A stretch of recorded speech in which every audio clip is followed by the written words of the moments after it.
Dita e sotme u karakterizua nga një debat i tensionuar mbi lojën e Eglit Akos dhe marrëdhënien e saj me Gjestin dhe ish-partnerin Olsi Bylyku.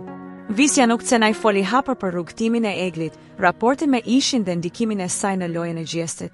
Ai theksoi se e njeh Eglit takon prej vitesh dhe e përshkroi atë si një vajzë të artikuluar, e cila ka ditur të debatojë pa ofenduar dhe ka treguar gjithmonë kufijtë e saj.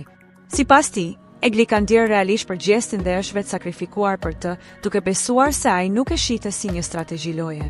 Gjithashtu, ai u shpreh se Egli ka pasur një ndikim të madh në rrugtimin e Gjestit brenda shtëpisë dhe se pas daljes së saj, ai dukej si një hije. Sa i përket marrëdhënies së saj me Olsin, ai theksoi se kanë qenë shumë mirë për sa kohë ishin bashkë, por nuk dha detaje për arsyet e ndarjes.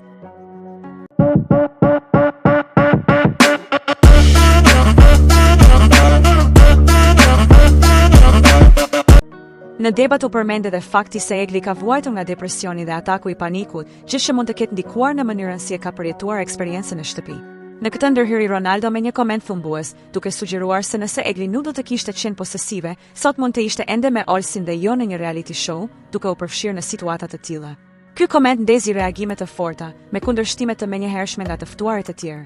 Në vijim, debati mori përmasa edhe më të ashpra kur u tha se loja e Gjestit nuk do të kishte qenë e njëjtë pa praninë e Eglit. Në përgjigje, u kundërshtua duke u argumentuar se ai arriti të krijojë një fanbase të madh dhe vazhdoi lojën e tij edhe pas largimit të saj. Një deklaratë e fortë u bë në lidhje me faktin se Egli nuk u bë e njohur në showbiz përveç se për raportin me Gjestin, që shënziti reagime të menjëhershme. Sipas disa prej të pranishmëve, ndjenjat nuk mund të përcaktohen nga të tjerët dhe dashuria e Eglit nuk mund të vihet në dyshim nga askush tjetër përveç saj. Debati kulmoi me një koment mbi sjelljen e Gjestit, duke e përshkruar atë si të luhatur dhe të paqartë, herë duke afruar dhe herë duke larguar Eglin, duke bërë situatën edhe më të ndërlikuar për të. Nëse ju pëlqeu kjo video, mos harroni të bëni like, të lini një koment dhe të shpërndani me miqtë tuaj. Për më shumë përmbajtje interesante, klikoni butonin subscribe dhe mos harroni të aktivizoni njoftimet duke shtypur ikonën e zilës.